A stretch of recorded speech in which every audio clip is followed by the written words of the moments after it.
Yeah, okay. Okay, Then I think we start our conversation perfect. on laboratory life, as it were, and the different aspects that are connected to the scientific issue of experimentation. I think that's the point where we could possibly start our conversation, and then trying to kind of switch over and look how this blends into artistic activities as well.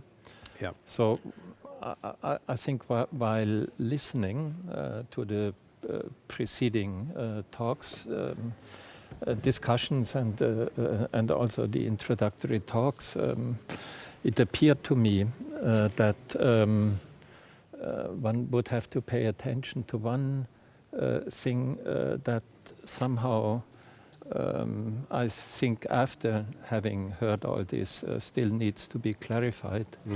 And I think this is a point that gives us, that is very important and even fundamental for our perception of time.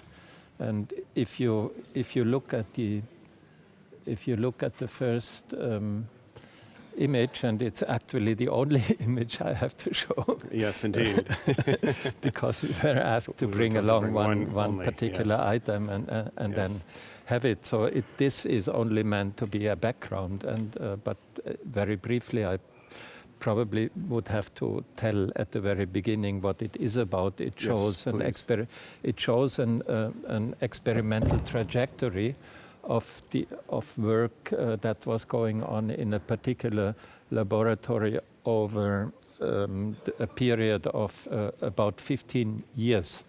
So it is in itself a timeline, so to speak, that then again is composed from different times, and we probably might have a chance to get into at least some of the details while our conversation is going on.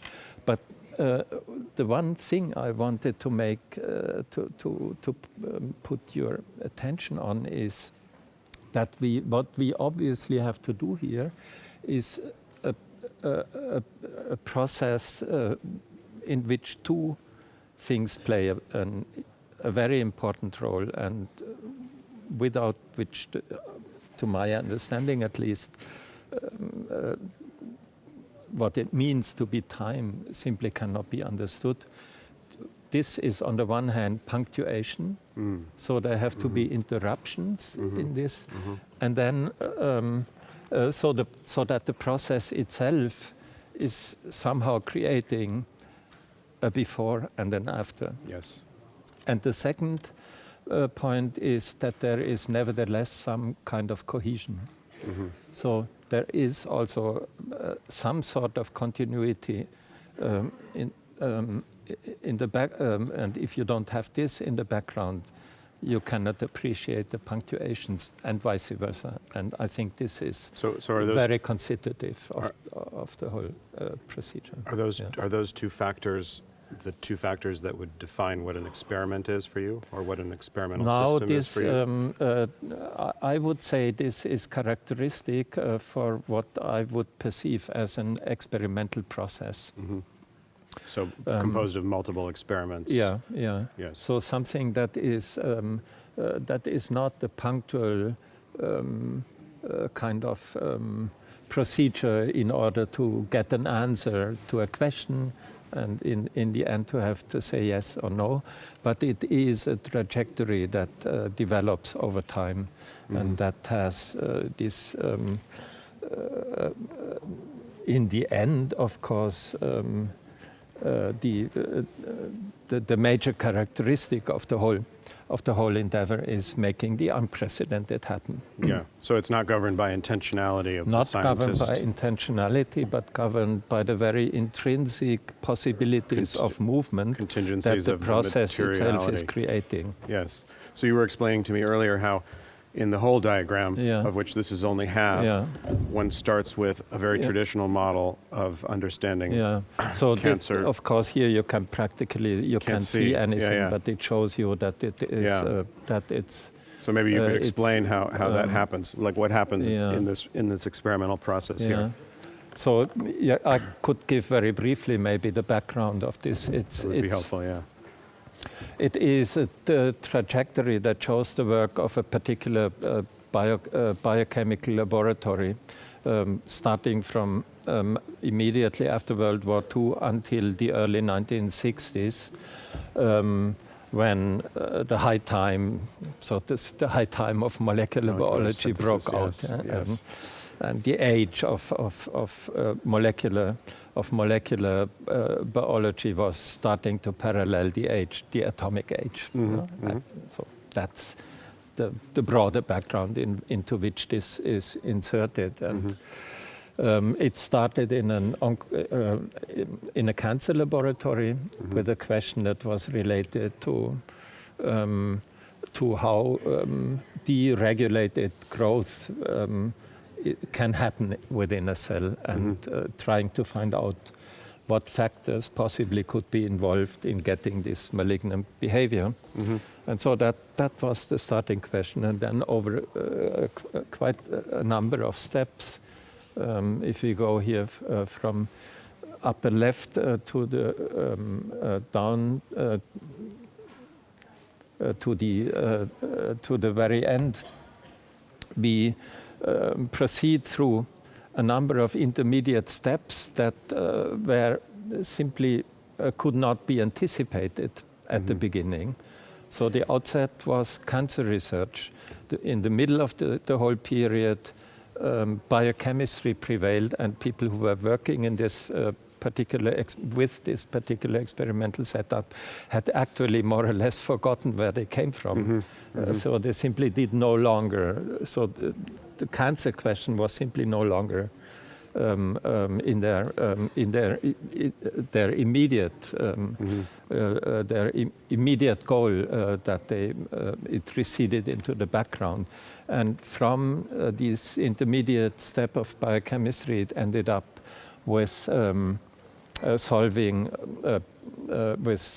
one of the basic riddles of molecular biology, and that is deciphering the genetic code, which happened at the beginning of the 1960s in the very same system.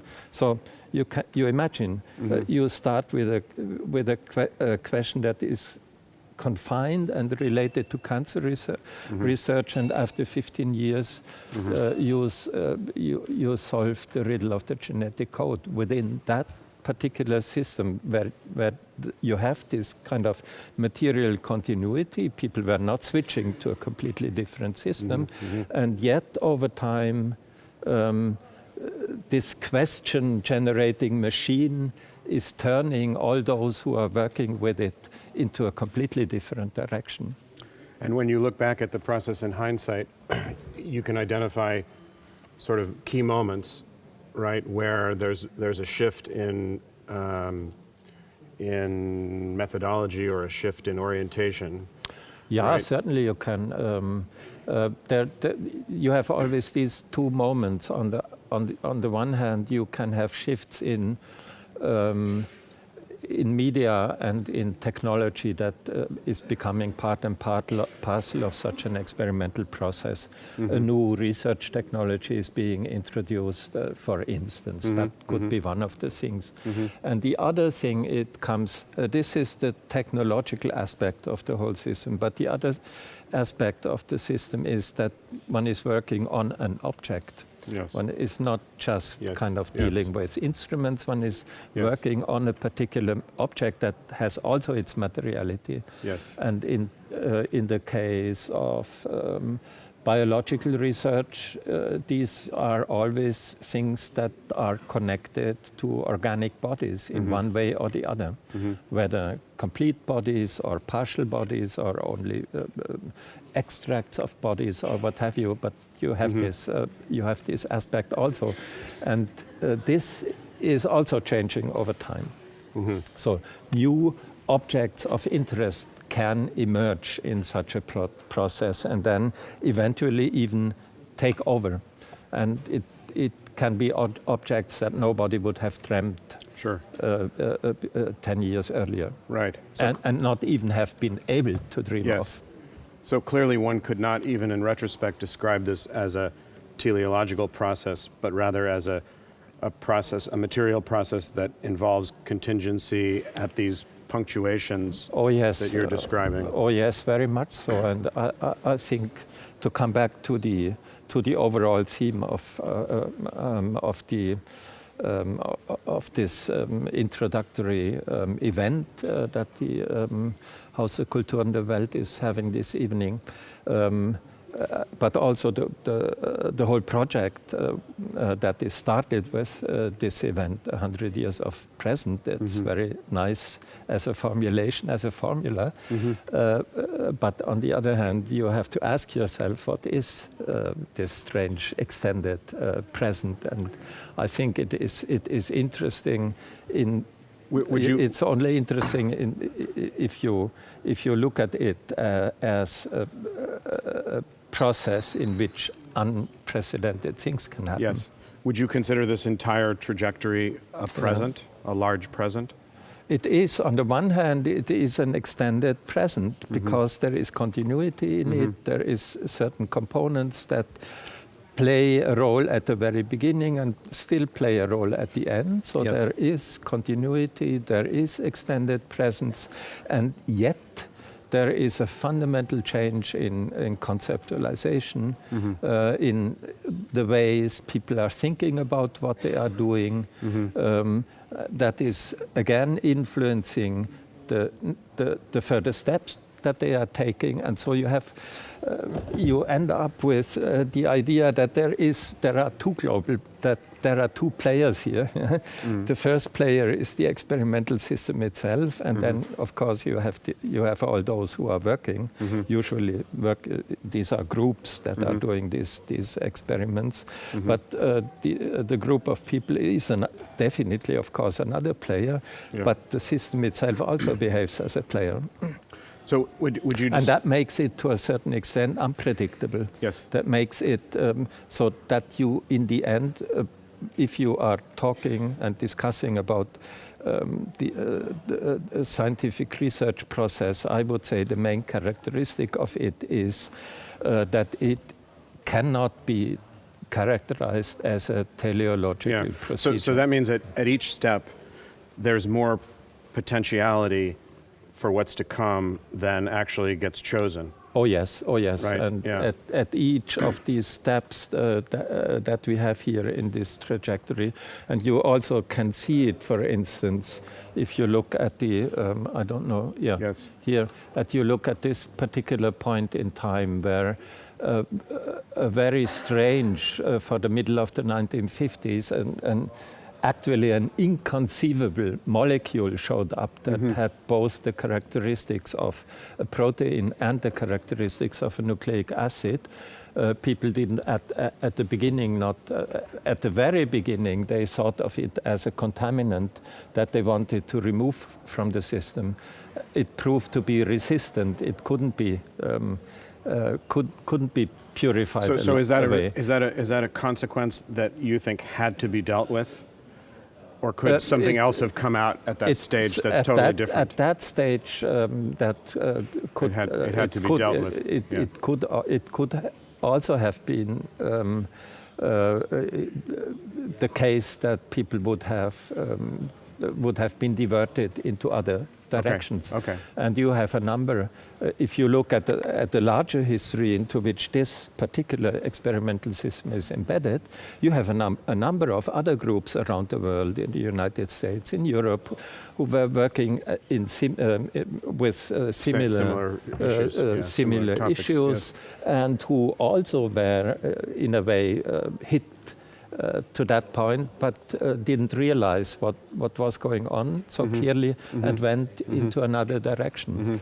Because it strikes me that this diagram is a diagram of an objective time consciousness, right? Or that has a kind of, you said, if you like, a difference between past and future. If you like, it's a reified time consciousness. Reified, objectified time consciousness. Objectified.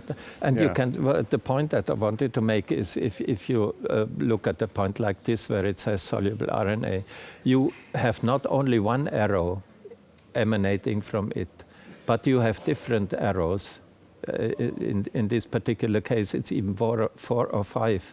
And the majority of them lead to little axes, which means here an experimental path was being tried out that in the end did not lead further.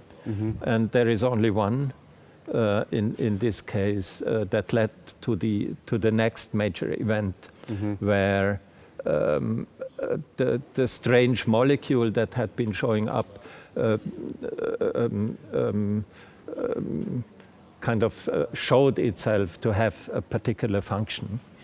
That was a huge step in, and it is also reflected in the terminology. A simple pragmatic terminology, soluble RNA, a piece of RNA that can be dissolved in solvents, to transfer RNA, which points to the particular function that this molecule has. So within a time span of, if you would have a time error there, this is a time span of about 2 years. Okay. Yeah. And I imagine that it sometimes happens that the dead ends are also then rediscovered as newly important. I mean, not on this graph, but in other graphs of other You could come back to any systems. You could come back to any of them. So they retain a sort of potentiality. That could and be. So there is definitely a multi-potentiality in these kinds of experimental setups. Yeah. Could you say something? I mean, would it be useful, do you think, to say something about how this view of science that focuses on experiment, differs from earlier models of how science operates, and around the question of, sort of why is this important, right? I mean, why is it important to be able to account for the emergence of novelty out of the contingent operation of materialities within an experimental system? No, I think that's actually, if you ask me, that's actually what science is all about. Yes. It is about the creation of novelty. Yes. It is about the transgression of boundaries that are being perceived as boundaries at the moment, and that are from within such a system. The options and the possibilities are created that these boundaries can be transgressed from within. So I think that's what science is about. The contrast to kind of theorizations of science that we have had in the past, and this kind of looking at things is that in earlier philosophies of science were basically concerned, if they were touching the aspect of novelty, they were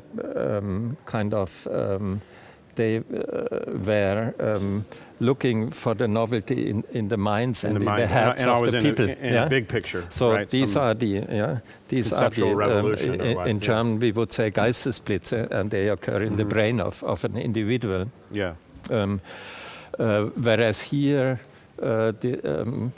these kind of points of emergence, or these kinds of events of novelty creation, are the result of the setup of such a system. Yeah. So they happen out there in reality, and not. So then there's still expectations that are part of the experimental setup. Yeah. Right, and those expectations are necessary in order to gauge the novelty. Yes.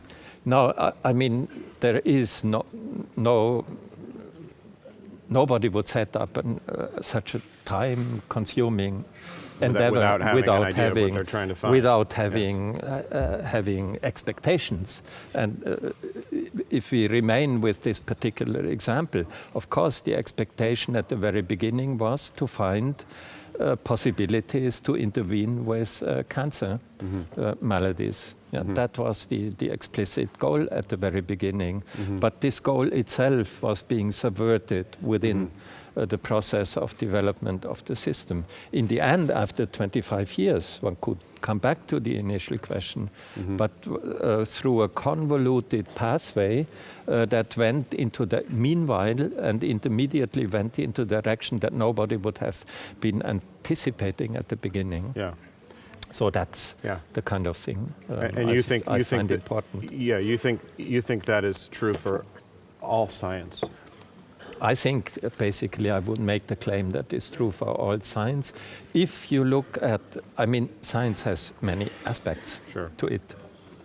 But if you look at the research process, and if you consider the research process as the core of scientific activity, then I would claim this is true for all of science.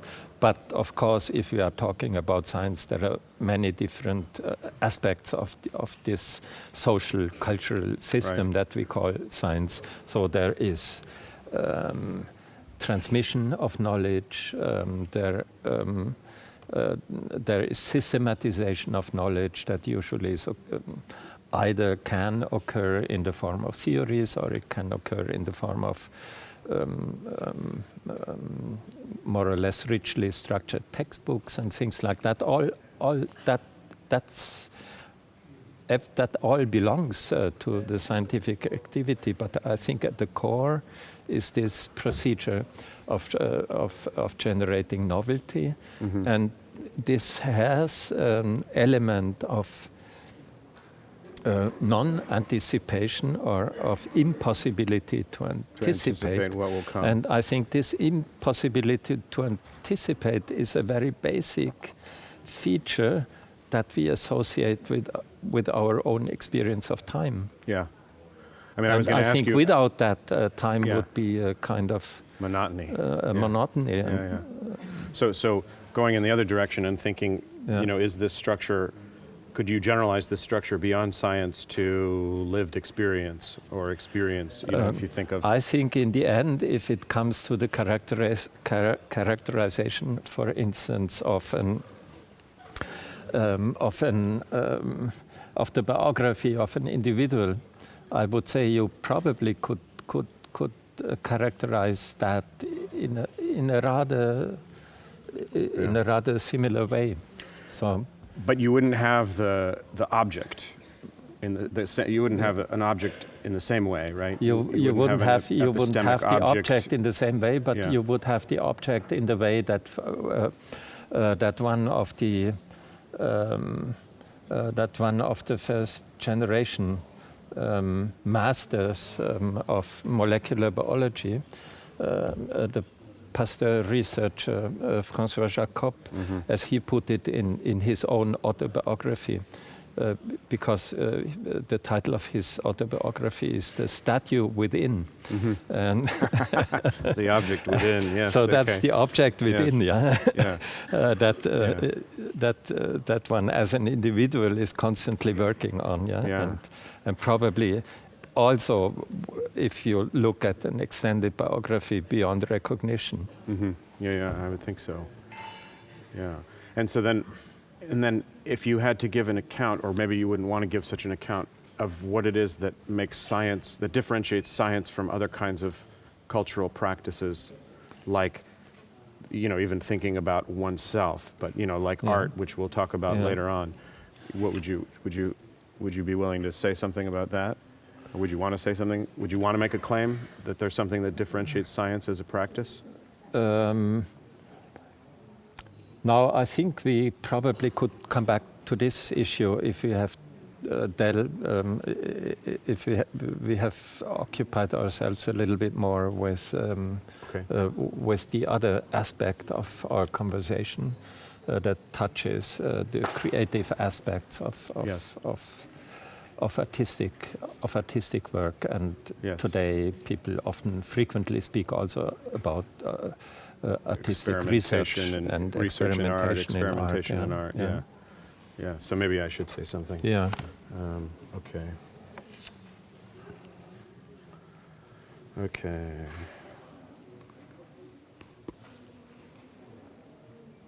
Okay. So my document, and again, we were told to have one image, and I was trying to get a video for us to see, is an artwork by Jean Tinguely, the Swiss kinetic artist, called Homage to New York, which was a unique performance that occurred on April 17th, 1960, in the sculpture garden at the Modern Art Museum in New York City, and it was a very early experimentation in a program called Experiments with Art and Technology, EAT, that was spearheaded by Billy Kluver, who was a engineer at Bell Labs, and the idea was to bring together artists with engineers in order to allow them to collaborate to produce works that would do more than what either could do alone, I suppose. And this is also collective.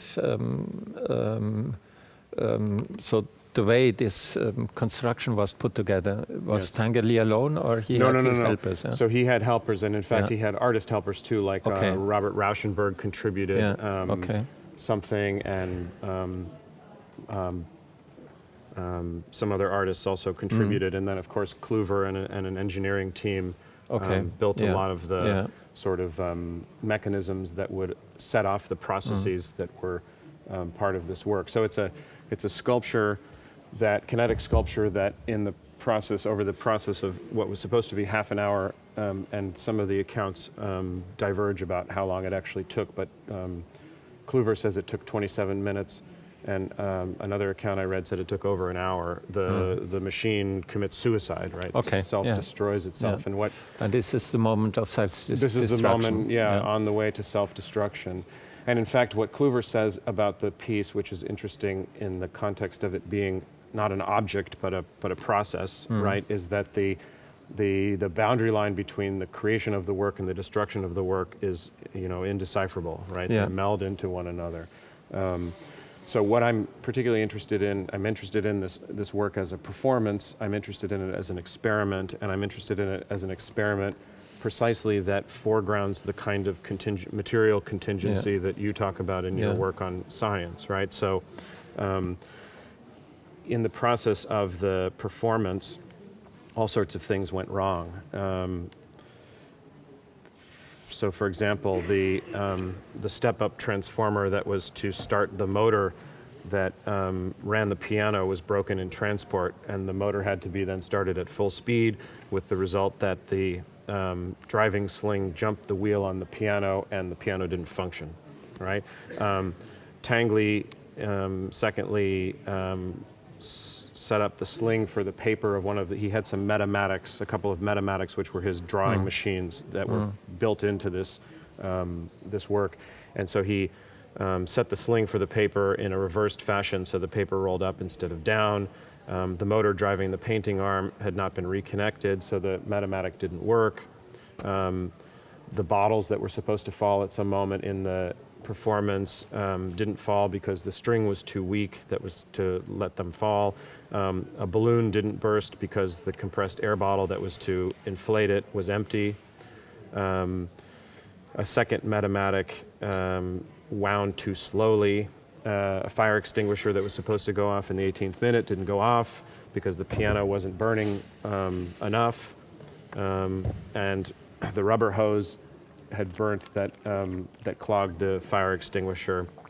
And then the thing was supposed to collapse at some point and break apart, and it didn't do that. And then there was a whole episode with Tanguy's fear, because he had a fire extinguisher inside of the piano, and as the piano was starting to burn, he had the fear that this would blow up. And so there was a fireman there that was stationed there by MoMA, and the fireman said, we don't need to put it out, it's okay. And he actually Tanguy named him a théoricien du feu, right, a theoretician of fire.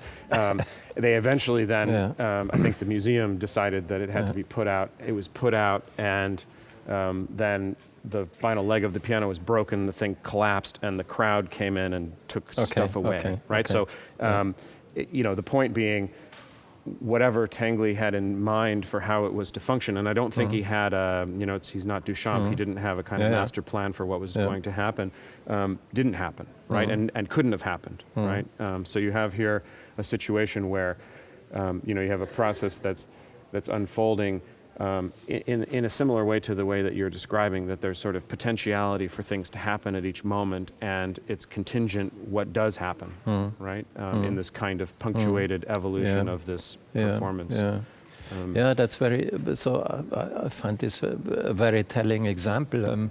I think I had to think about a video that I saw a number of years ago of an experiment, which is a kind of an allegory of an experimental process, the Weiss-Fischli video, Im Lauf der Dinge. Der Lauf der Dinge.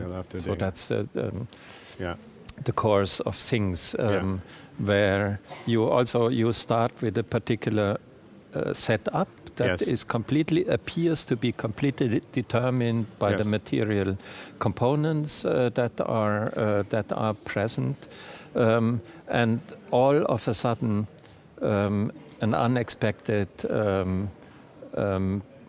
thing is happening.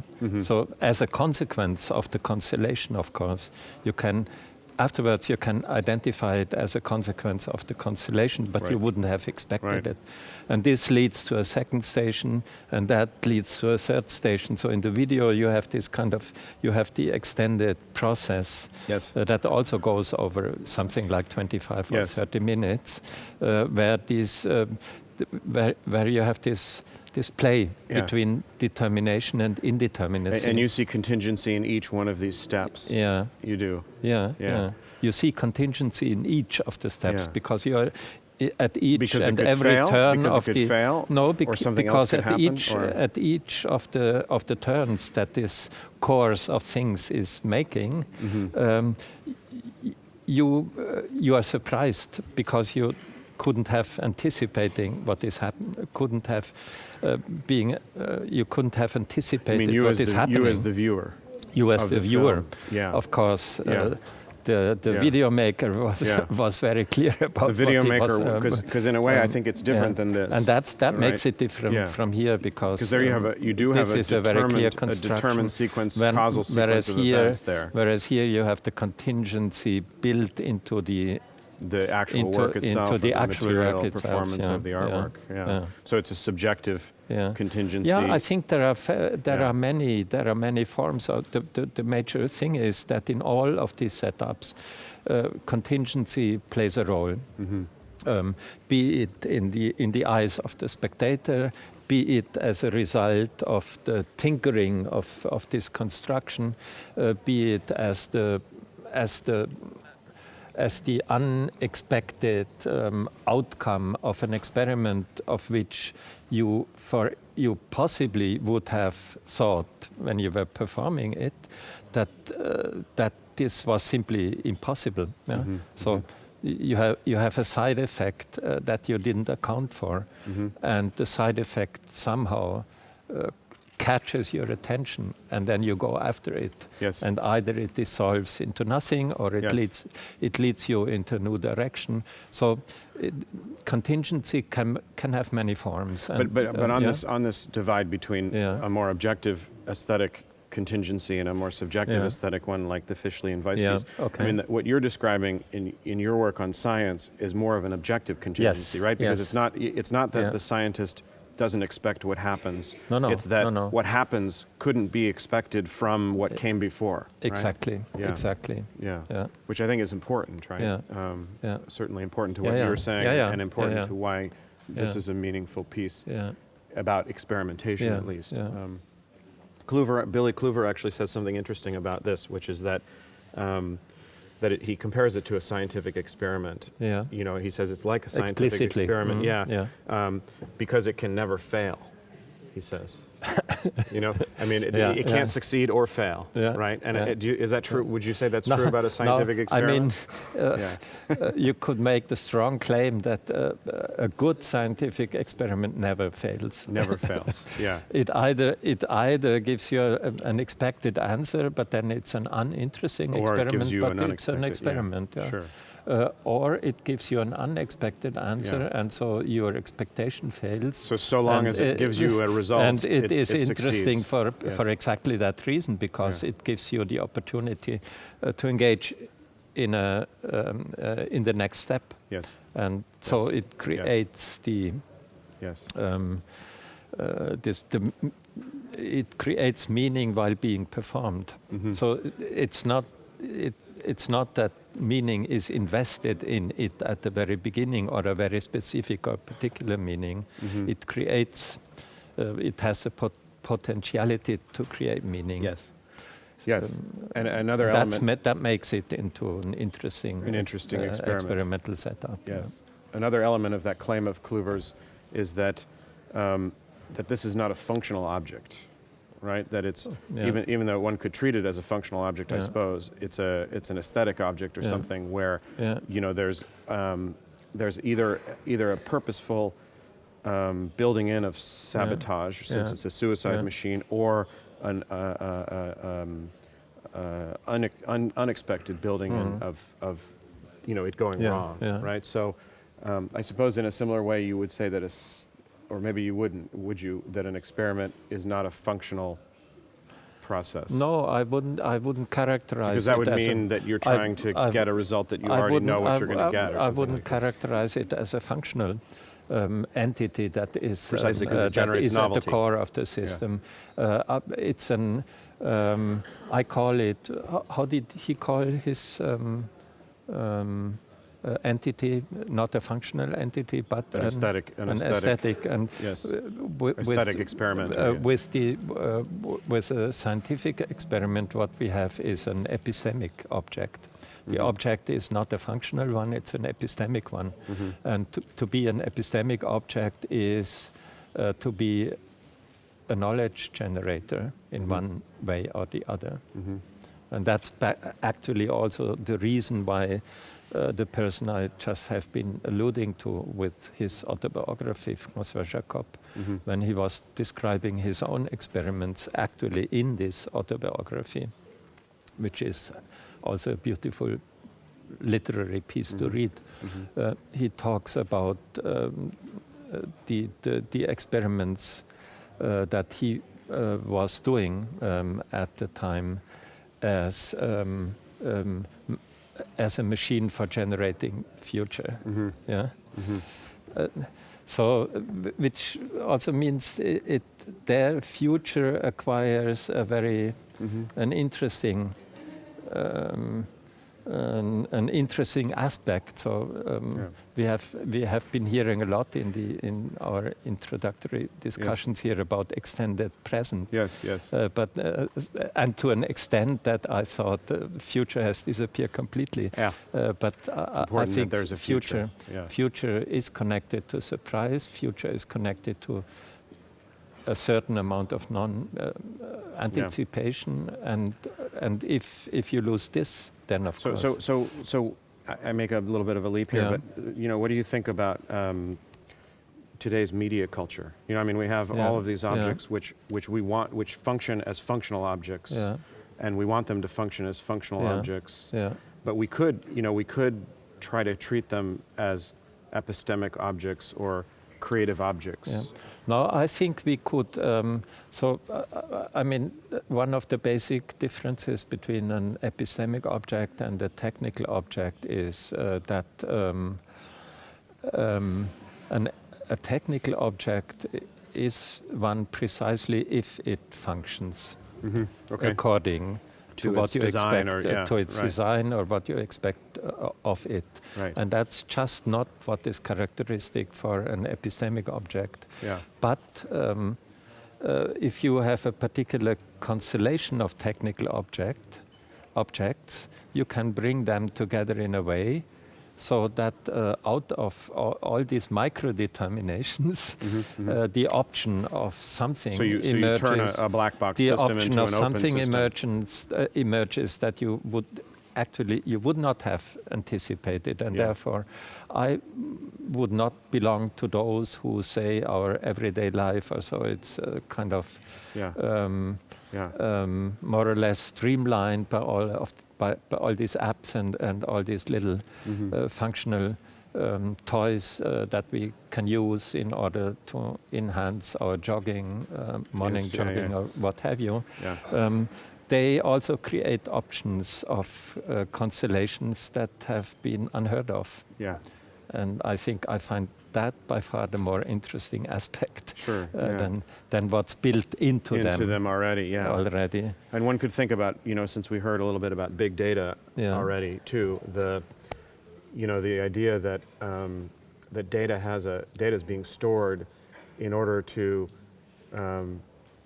be preserved for its future potential, right? So it may not mean something now, right? But it may mean something later on, right? And so there's a way in which there's unpredictability or unexpectedness in data itself in the way that it's being assembled into these new kinds of databases that are not, cannot be searched by humans, certainly cannot be searched by relational processes even, right? But require learning mechanisms, self-learning mechanisms. I mean, you have this aspect. So, of course, we have the aspect of big data that are impinging on our everyday life.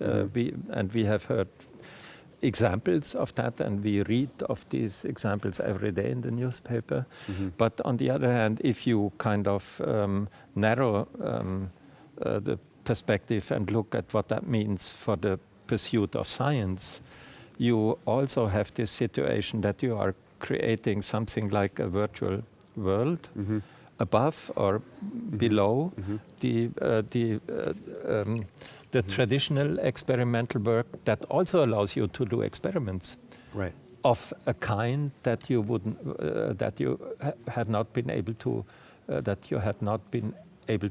to do so far in a newly created space, a virtual space. So I think what we have today also in science, that the traditional laboratory space is complemented by a virtual data space within which kinds of experiments can be carried out that you could are exactly not have the same dreamt as the of way you before. describe.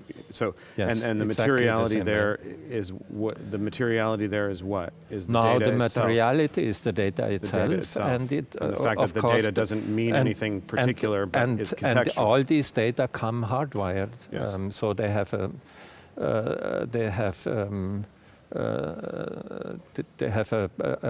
they carry a materiality with them that one should not forget. Yes. So virtuality rests on very heavy material basis, energy consuming and what have you processes. So in the field of molecular biology, which is your field, has there been a shift from actually doing experiments on actual material to simulations? Yes, definitely, and this shift has been very big. I could give you a personal story of that. I worked myself as a molecular biologist at the end of the 1970s, the beginning of the 1980s. And of course, this was the age where the first personal computers entered the laboratories, but they were kind of located at a desk that was apart, and from time to time you went there and sat down and did something there, but the majority of laboratory work was at the bench. When I came back to this very place 25 years later, having myself being transformed into a historian of science, I went back to see this. Almost none of the people who were working there were working at the bench. As I was used to it. They were all sitting there and sitting before the large frame computers and doing manipulations that were carried out on computer models. Yeah. Do you think that? I mean, that's not a complete replacement because the other side is being. Because it seems to me one way that could go is that the scientists are getting farther away from their object, right? Or that computational processes that they don't necessarily understand the way that they understand the protocols of the kind of experimentations that you're talking about here. They create new objects that can acquire a life of their own. And the way they are connected back to the old objects then becomes crucial. Yeah. So it's not a difference in kind. It's just a shift in the sense of an added layer of mediation. It's or something like this. not a difference in epistemicity of these objects. Yes, that's fascinating. Okay, I think. Well, no, we return maybe to this one question about the identity of science. I mean, is there something that you would say, so, you know, I mean, you have a kind of experimentation here, but it's an experimentation that, in my opinion, isn't driven by the same kind of quest for an answer to a problem that's posed. There's no problem that's posed here, right? There's an effort to free the materiality to do what it will. Yeah, I think it's quite interesting. So there is, and you talked about it's an aesthetic object, and what you have to do in experimentation is what I call an epistemic object. And there are a lot of I would say similarities. You could say you have material resilience. In laboratory work, the materials you're working with are not performing, at least not completely performing according to what you expect. Desires, and you have this very prominent here. You have something like immanent transcendence. If you look at this as a process, it goes and it generates out of it, it's the very process of going on. It creates new options. I think that's the same in doing these kinds of constructions. You can look at the whole thing as an exploratory trajectory in which different kinds, if you look at it as over time, as a process over time, at which you go from one step to the next, you create new questions, you forget old answers, and these kinds of things. And even if you look at but maybe one would an have aesthetic setup like this, and I asked you that at the beginning, and that's what I had in mind. It's the work of a collective. Yes. And this is also a very, I would say, a very kind of strong determination of what it means to do scientific work. That is discourse. That it must be characterized as a discourse, so which is accessible for many. And usually whole groups of people are involved in doing the work. And there is it's laid. People lay open what they are doing to each other. Maybe not to the public at large, but at least to the laboratory community. And I think all this, in one way or the other, has an equivalent in this. But the difference remains. That lies in the two notions that we have been using when we have been characterizing, try to do an overall characterization, epistemicity and aesthetics. Epistemicity is connected to knowledge generation. And here you have also a generation of effects, sometimes of effects connected to knowledge, but I would say in a qualitatively different manner. And perhaps if you think about this as one experiment and other works as other experiments in a larger system. Yes. Well, it was nice, nice chatting with you, Hans-Jörg. Thank you.